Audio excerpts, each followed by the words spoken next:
माँ तू सबसे प्यारी है, माँ तू जग में न्यारी है। माँ तू सबसे प्यारी है, माँ तू जग में न्यारी है। अपने आंचल में रखना, अपने आंचल में रखना। हमें वरदानों से भरना। माँ तू सबसे प्यारी है, माँ तू जग में न्यारी है। माँ तू सबसे प्यारी है, माँ तू जग में न्यारी है। पिता, पुत्र और पवित्र आत्मा के नाम पर आमीन। आप सबों को जय यीशु। कल हम लोगों ने पवित्र बाइबल का पवित्र पठन कैसे करना है, लेक्सियो दिवीना। मैंने कल बोला था लेक्सियो माने पढ़ना, दिवीना माने पवित्र। पवित्र बाइबल का पवित्र पठन को हम लोग लेक्सियो दिवीना कहते हैं। आज का क्लास इस प्रकार का लेक्सियो दिवीना, जो जैसे मैंने बोला 3री सदी में ओरिजिन ने, जो हमारे चर्च फादर ओरिजिन है, उन्होंने इस तरीके को स्टार्टिंग किया था। और इसके बाद अनेकों ऐसे आश्रमों में इस प्रकार का लेक्सियो दिवीना प्रार्थना शुरू किया। वो आश्रम वासियों का जीवन बदला है। पवित्र बाइबल के अनुसार, वचन के अनुसार जीवन जीने का शक्ति, सामर्थ्य इस प्रकार का ये मेडिटेशनल प्रार्थना के द्वारा तरीके से उनको प्राप्त हुआ। मैं आज एक छोटा सा उदाहरण के तौर पर, जैसे लूकस के सुसमाचार अध्याय 10 के अंदर, लूकस के सुसमाचार अध्याय 10 वाक्य 29 से लेकर के आगे भले समारी का एक दृष्टांत है। इससे पूर्व में हमें मालूम है, सबसे पहले सदूकी लोग, जिन लोगों को मृत्यु के बाद एक जीवन है इसका विश्वास नहीं था। उनका विश्वास है एक व्यक्ति का मृत्यु हो गया बस खत्म हो गया। लेकिन हम लोग क्रिश्चियन लोग क्या विश्वास करते हैं? मृत्यु का मतलब है एक अनंत जीवन में प्रवेश है। जीवन खत्म नहीं है लेकिन शुरू है, शुरुआत है।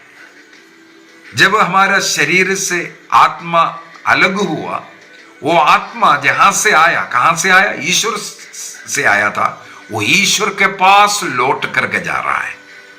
और जो शरीर है कहां से आया? मिट्टी से आया, तो मिट्टी में मिल रहा है। ईसा मसीह के सेकंड कमिंग में उस आत्मा को एक रूपांतरित शरीर दिया जाता है। इसके बाद मसीह के साथ वो रूपांतरित शरीर वाला वो मनुष्य स्वर्ग में प्रभु की महिमा के लिए जाते हैं। लेकिन कई पेंटेकोस्टल कलीसिया लोग ये भी सिखाते हैं मरने के बाद आत्मा भी उधरी मिट्टी में पड़ा है, ईसा मसीह के सेकंड कमिंग में स्वर्ग जाएगा करके। ये झूठी शिक्षा है। पवित्र बाइबल ही सिखाते हैं कि हमारे मृत्यु के बाद हमारी आत्मा प्रभु के पास जाएगा। कहाँ लिखा है उसको पढ़ करके सुनाते हैं। यदि हम लोग उपदेश ग्रंथ उसके अध्याय 12 वाक्य 7 को पढ़ेंगे, उपदेश ग्रंथ अध्याय 12 वाक्य 7 में लिखा है, उस समय से पहले जब मिट्टी उस मिट्टी में मिल जाएगी। मिट्टी, शरीर मिट्टी में कब मिलेगा? मृत्यु। उसका मतलब मृत्यु के पहले क्या करना है, ऐसा बोल रहा है। उस समय से पहले मिट्टी जब मिट्टी से मिल जाएगी जहां से वह आई है, और आत्मा ईश्वर के पास लौट जाएगी। इसका मतलब मृत्यु में शरीर मिट्टी में मिलेगा और आत्मा ईश्वर के पास लौटते हैं।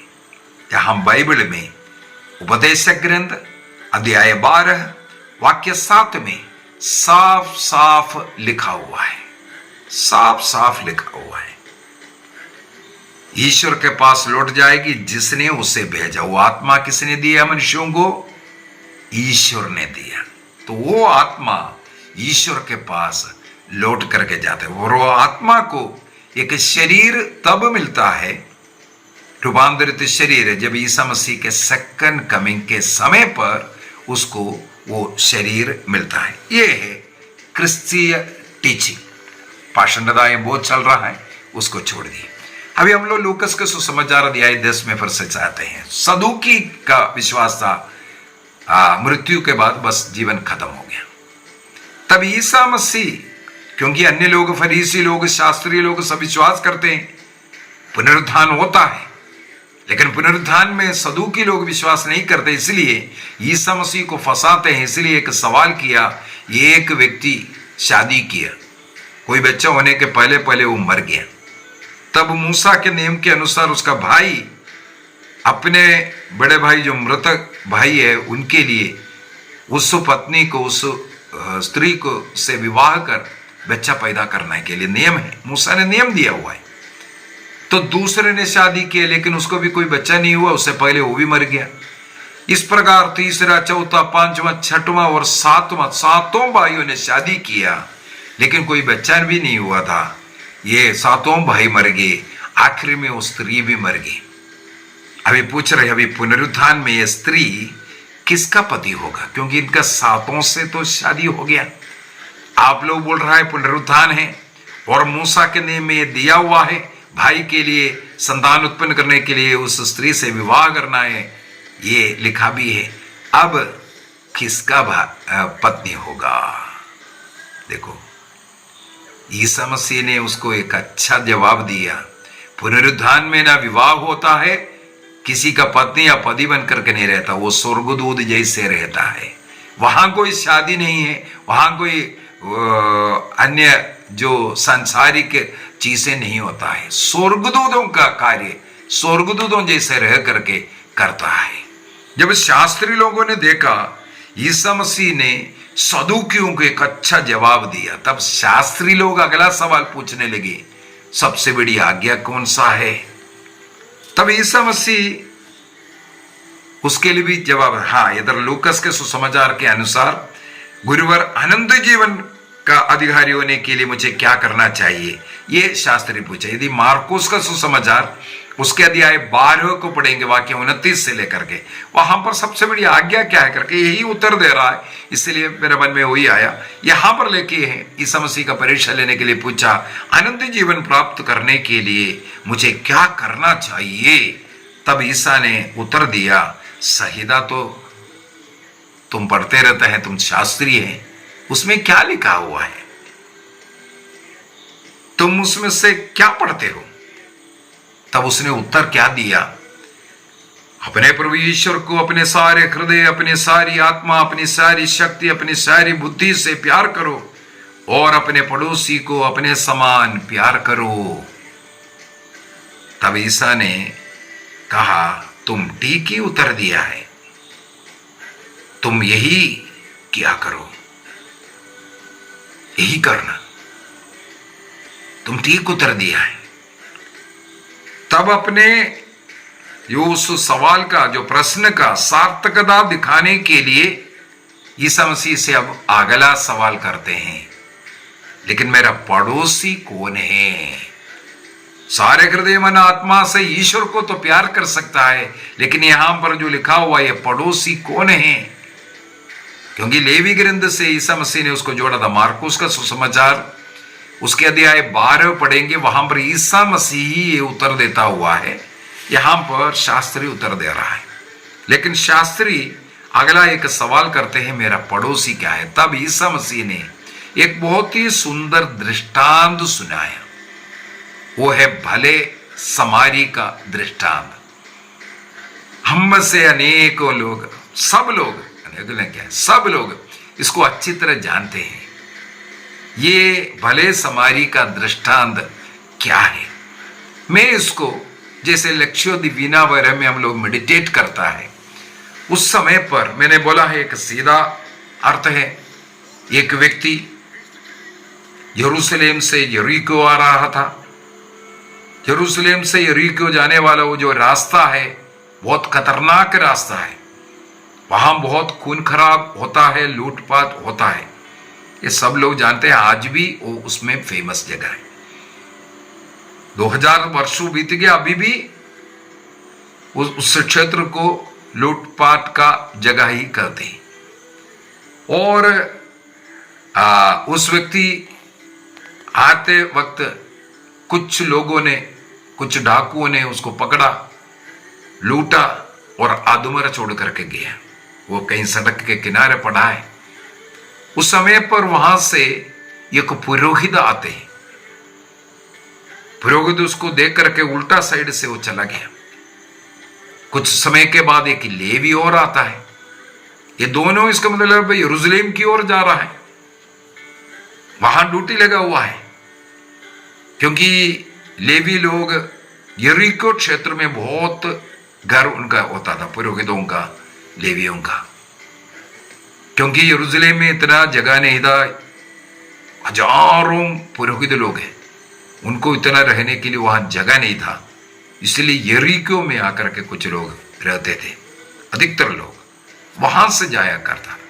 इसका मतलब वो मंदिर की सेवा के लिए जा रहा है और इस प्रकार का अधमरा व्यक्ति को देख करके कतरा करके दूसरे साइड से गया। यही यहां लिखा हुआ है, हम लोग यही मनन चिंतन करते हैं। लेकिन कुछ समय के बाद एक समारी व्यक्ति आया उधर से। समारी व्यक्ति देखा, उसके पास गया और उसका सेवा शुश्रूषा कर रहा है। अपने पास जो घायल होकर के पड़ा है, उसको चोटों को साफ किया, पट्टी बांधी, उसमें तेल डाला, अंगूरी डाला। इसके बाद अपने ही सवारी पर उठा करके उसको पास का एक हॉस्पिटल पहुंचा रहा है, सराय में। वहां इसका मतलब एक दिन उसके साथ रहा, अगले दिन, इसके बाद लिखा है अगले दिन, दूसरा दिन, इसका मतलब एक दिन उसका अटेंडर बन करके उसका सहायता करते उधर रहा। और अगला दिन इसने 2 दिनार वहां मालिक को दे करके कहा, ये रखो, अगर और भी लगेगा मैं वापस आते वक्त दूंगा, बोल करके वो सेवा शुश्रूषा किया। इसके बाद ईसा मसीह ने पूछा, इनमें से कौन है उस व्यक्ति का पड़ोसी? तुम स्वयं बोल दो, कौन है उसका पड़ोसी? तब उस शास्त्री ने जवाब दिया, वही जिसने उस पर दया किया।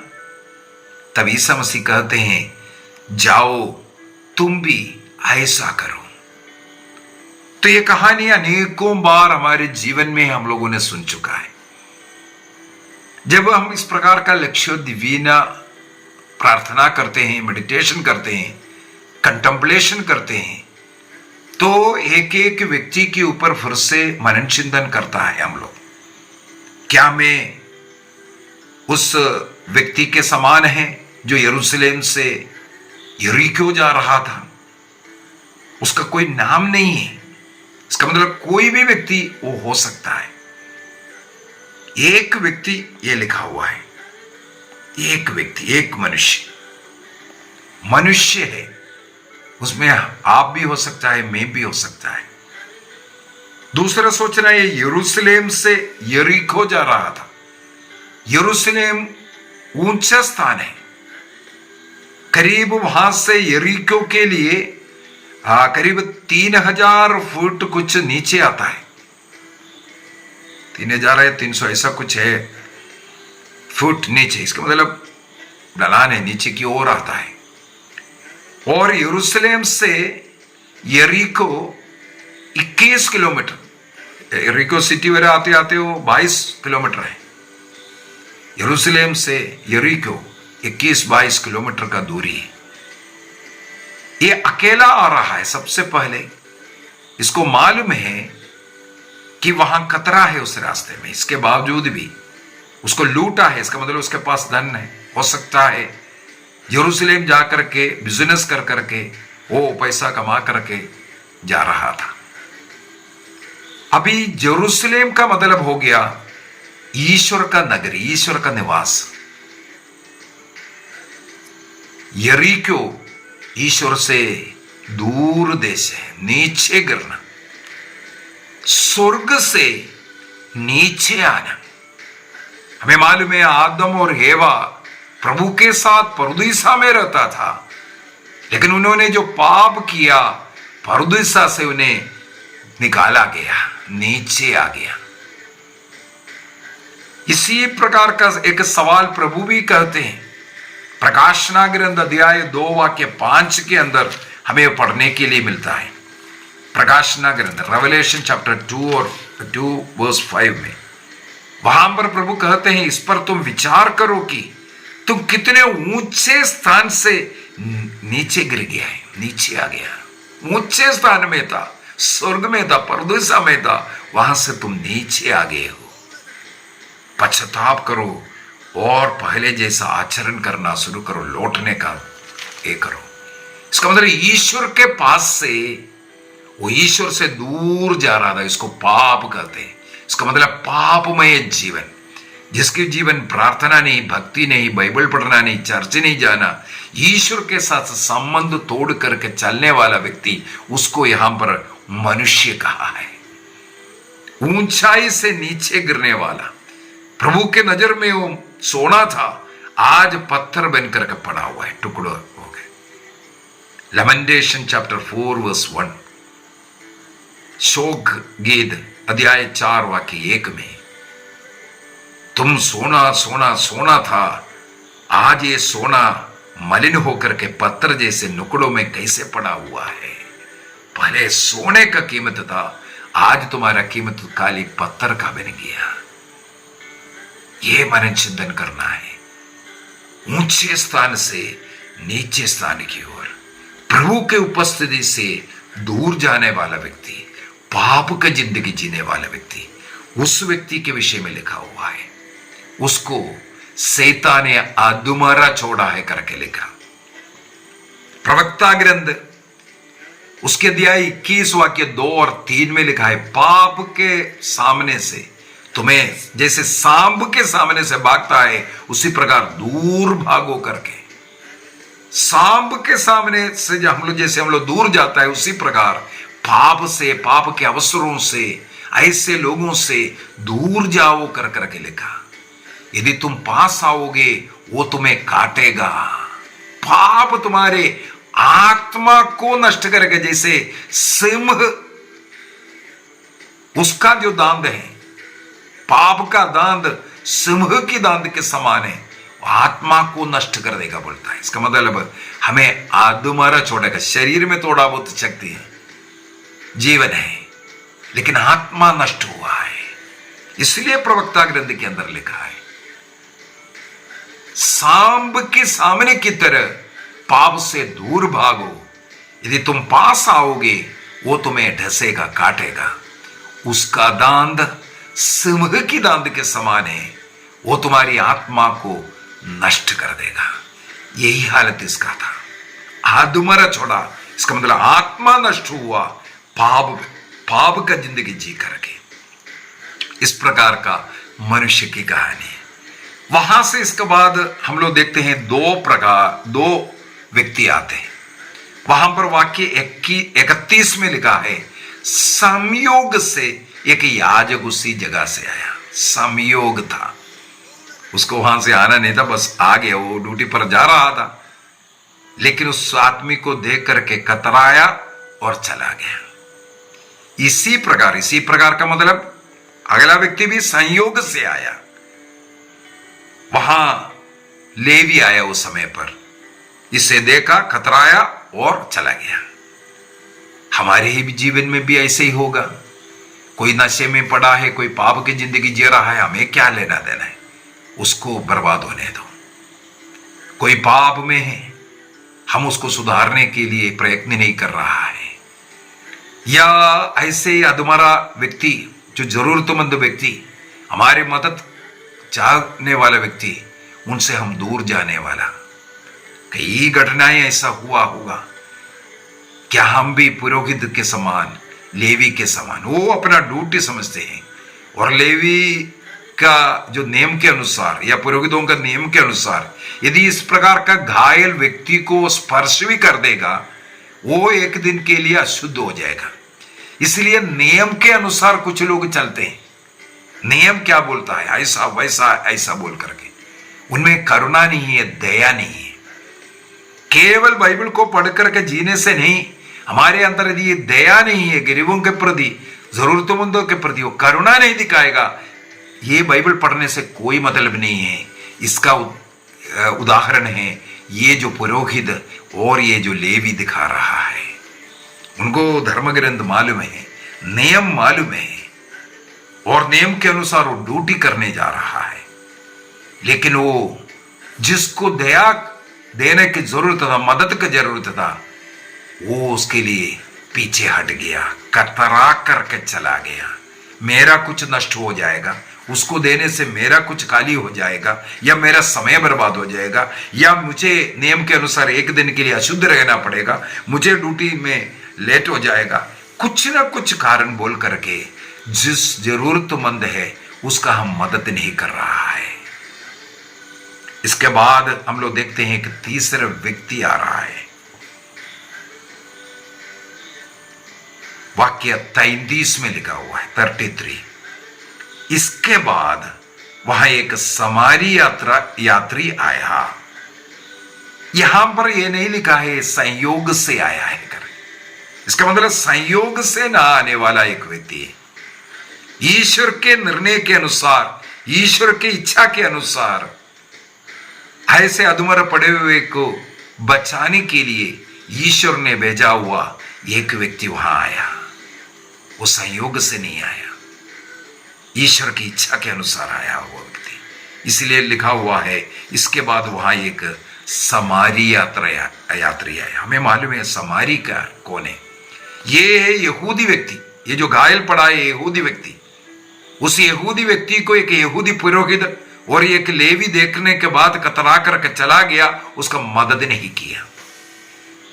और यहूदी और समारी के बीच में बहुत ही बड़ा शत्रुता है। आज हमारे भारत देश में जो कुकी और मैतेई के बीच में जो कांट चल रहा है, एक दूसरे को देकर के मार रहेगा, कत्ल कर देगा, इस प्रकार का एक दुश्मनी, वो जो मणिपुर का दुश्मनी यहां यहूदियों में और वो जो समारियों में होता था। समारी के गांव में यहूदी प्रवेश नहीं करता क्योंकि उन्हें तुच्छ नीच समझता था। समारी से बात नहीं करेगा, उन्हें स्पर्श नहीं करेगा, उनका एक गिलास पानी नहीं पिएगा, उनके साथ किसी भी प्रकार का रिलेशन नहीं होता था क्योंकि उन्हें नीच जाति लोग मानते थे। लेकिन वहां हम लोग देख रहा है इस प्रकार के एक समारी ही पहुंचा। यह समारी पहुंचने के बाद उसका अगर एक्शन को अगर हम देखें, वहां पर क्या लिखा हुआ है, सबसे पहले आया, इसके बाद क्या है, और उसे देखकर उसमें तरस आया। देखो, उसने देखा, दूसरी बात, और तरस आना मन में, यह बहुत ही बड़ी जरूरी है। किसी घायल को, किसी जरूरतमंद को, किसी पापी को, पाप में पड़ा है, नष्ट हो रहा है, ऐसे देख कर हमारे मन में एक तरस होना चाहिए। लोत के विषय में हम लोग पढ़ते हैं पेतरुस का पत्र अध्याय 2 के अंदर। लोत को जब सोदोम गमोरा में आग बरसा कर नष्ट कर रहा था, उस समय पर स्वर्गदूत आकर के उनको बचाने का कारण वहां लिखा। क्या कारण है? सोदोम गमोरा में रहने वाला ये लोत वहां के लोगों का उस पाप में जीवन जी करके वो रोता था, वो प्रभु से प्रार्थना करता था। इसलिए उस लोत को और उसके परिवार को ईश्वर ने बचाया। दूसरों के पाप को देख करके खुशी मनाने वाला नहीं, बल्कि उनके कमजोरी, उनकी बलहीनताओं पर तरस खाकर उन्हें बचाने के लिए प्रभु से प्रार्थना करने वाला व्यक्ति लोत। यहां पर हम लोग यही समारी में भी यही देखते हैं, उसके अंदर एक तरस आया करके लिखा। देखो, इसके बाद अगले क्या किया, तरस खा करके यो ऐसा बोल करके नहीं चला गया, वह उसके पास गया। यही है बहुत बड़ी बात। पास जाना, वो मेरे पास आने दो ये बोल करके नहीं, उसने उसके पास गया। जरूरत जिसको है उसके पास जा करके, हाँ जिसको जरूरत है मेरे पास आकर के पूछने दो, ऐसा नहीं। जरूरतमंद को देख करके उसके पास ये समारी गया और उसने उसके घावों पर तेल और अंगूरी डालकर पट्टी बांधी। तेल और अंगूरी, तेल हमें मालूम है बाइबल के अनुसार जो मेडिसिनल जो प्रॉपर्टी के लिए, और होली स्पिरिट का, पवित्र आत्मा का एक प्रतीक भी होता है। बीमार लोगों के ऊपर तेल लगा करके, जैसे हम लोग मार्कुस का सुसमाचार अध्याय 6 वाक्य 13 में भी पढ़ते हैं, शिष्य लोग गए और बीमार लोगों के ऊपर तेल लगा करके उन्हें चंगाई दिया करके। तो चंगाई का एक चिन्ह है तेल, और पवित्र आत्मा का भी चिन्ह है अंगूरी। उस समय पर ये अंगूरी चोटों पर क्यों डालता था? आजकल का एंटीसेप्टिक जो दवाइयां हैं वो जो डालता है चोट सूखने के लिए, तो अंगूरी डाला करता था उस समय पर, दवाई का काम करता है। और ये अंगूरी हमें मालूम है साक्रमेंट का भी प्रतीक है। तो इस प्रकार का 2 कार्य किया। कार्य करने के बाद वो अपने सवारी 4 व्हीलर जो गधा था उसके ऊपर उसको लटा करके, देखो अपना वाहन इस जरूरतमंदों के लिए देता हुआ, उसको लटाता हुआ पास का सराय में लेकर के जा रहा है। केवल इतना ही नहीं, उसने उसकी सेवा शुश्रूषा की, एक दिन पूरा उसके साथ रह करके उसकी सेवा किया। इसके बाद दूसरे दिन 2 दिनार निकाल करके मालिक को दिया और उससे कहा आप इसकी सेवा शुश्रूषा करें, यदि कुछ और खर्च हो जाए तो मैं लौटते समय आपको चुका दूंगा। ये बोल करके वहां से वो गया है। इसका मतलब वो लौटने वाला है।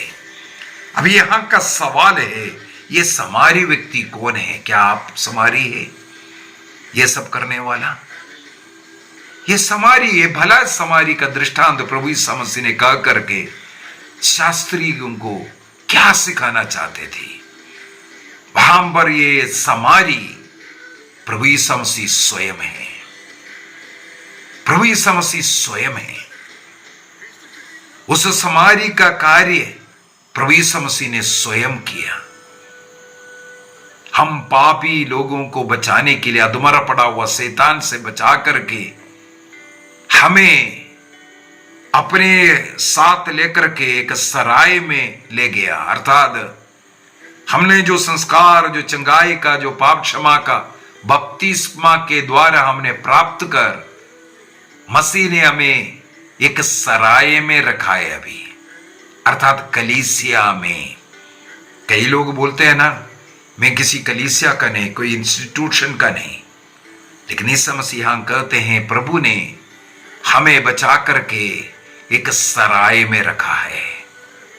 हमारी सेवा करने के बाद वो स्वर्ग गए दोबारा आने के लिए, लेकिन आने के पूर्व में इस सराय का मालिक को, अर्थात चर्च के अधिकारियों के हाथ में 2 अशरफियां दिया है, 2 दीनार दिया है। ये 2 दीनार क्या है? एक है ये पवित्र बाइबल, दूसरा है पवित्र यूकरिस्तीय संस्कार। मेरे दोबारा आने तक तुम ये किया करो। और संसार के कोने कोने जाकर के सुसमाचार सुनाओ। पिता पुत्र पवित्र आत्मा के नाम पर बपतिस्मा दे करके ऐसे पड़े हुए लोगों को इस सराय में जोड़ कर रखो, और मैं लौटूंगा तुम्हें प्रतिफल देने के लिए, पुरस्कार देने के लिए। यहां पर हम लोग देखते हैं ईसा मसीह के विषय में ही ये कहा था। और वो जो यरूशलेम से यरीको जाने वाला व्यक्ति हम स्वयं हो सकता है, वो पुरोहित हमारे ही रोल है, लेवी का रोल हमने किया, लेकिन उस समारी का रोल प्रभु ईसा मसीह ने कर करके कहा तुम भी जाकर के अभी ऐसा करो। यूहन्ना के सुसमाचार अध्याय 2 वाक्य 5 के अंदर माता मरियम बताते हैं जो पुत्र ने कहा, ईसा मसीह जो कहता है वही जाकर के करो। ईसा मसीह के समान जीवन जीना है। मत्ती का सुसमाचार अध्याय 25 में हम लोग पढ़ते हैं अंतिम न्याय दोबारा लौटा आने के बाद हमें कैसा न्याय मिलने वाला है। मैं भूखा था तुमने खिलाया, मैं प्यासा था तुमने पिलाया, मैं नंगा था तुमने मुझे पहनाया। इस प्रकार वाक्य 40 में जाकर के हम लोग पढ़ते हैं मैथ्यू चैप्टर 25:40, वहां पर लिखा हुआ है तुमने जो कुछ इन नन्हों में से किसी एक के लिए जो कुछ किया सब मेरे लिए किया है। तो प्रभु ईसा मसीह के लिए करने के लिए उस सराय में हमें रखा है, सेवा करने के लिए और पवित्र जीवन जीने के लिए। प्रभु ने हमें पवित्र आत्मा दिया, पाप से जो चोटिल व्यक्ति हमें पाप क्षमा कर हमें चंगाई दिया, और पवित्र आत्मा को मोहर लगा करके वहां का कलीसिया का हमें सदस्य बनाया, उस सराय में रखा है। और आने तक पवित्र बाइबल और पवित्र यूकरिस्त किसके हाथ में दिया है? सराय के मालिक अर्थात कलीसिया के अधिकारियों के हाथ में दिया। कलीसिया जैसे सिखाता है उसी प्रकार सीख करके उसका फॉलोवर बन करके उसके साथ जुड़े रह करके हमें जीवन जीना है। कलीसिया के बाहर कोई मुक्ति नहीं है। प्रभु ने हमें सराय में रख करके गया है, हमें सराय में रहना है, इससे जुड़े रहना है। आइए हम अपनी आंखें बंद करें। इस भला समारी के दृष्टांत के द्वारा प्रभु हमें सिखाते हैं कि हमें भी उस भले समारी के समान अर्थात ईसा मसीह के समान एक पवित्र जीवन जीना, दूसरों की मदद करने वाला जीवन जीना है। निर्णय कीजिए, निर्णय कीजिए और प्रभु से माफी मांगिए। उस मनुष्य के समान जो ईश्वर के साथ हमें रखा था, मंदिर में यरूशलेम में रखा हुआ था, लेकिन हम ईश्वर से धीरे धीरे दूर हटता गया। पाप का जीवन, प्रार्थना नहीं, भक्ति नहीं, अयोग्य रीति से प्रभु को ग्रहण करना, पाप स्वीकार नहीं करते, मिस्र बलिदान में भाग नहीं लेते, उसमें विश्वास नहीं, उससे दूर जाना। इस प्रकार हम अधमरा पड़ा हुआ है, छोटे होकर के शैतान के हाथों में पड़ा है। निर्णय कीजिए। प्रभु ने जिस कलीसिया का निर्माण किया है उस कलीसिया से जुड़े रहेंगे, उस कलीसिया के अधीन रहेंगे, और कलीसिया के अधिकारी को जो अधिकार दे करके गया है, 2 अशरफियां 2 दीनार दे करके गया, और उनका कहना मान करके हम उनकी सेवा शुश्रूषा ग्रहण कर अन्य लोगों को भी बचाने का कार्य करेंगे। निर्णय कीजिए। प्रभु हम सबों को आशीष दे, पिता पुत्र और पवित्र आत्मा के नाम पर आमीन। आप सबों को जय यीशु।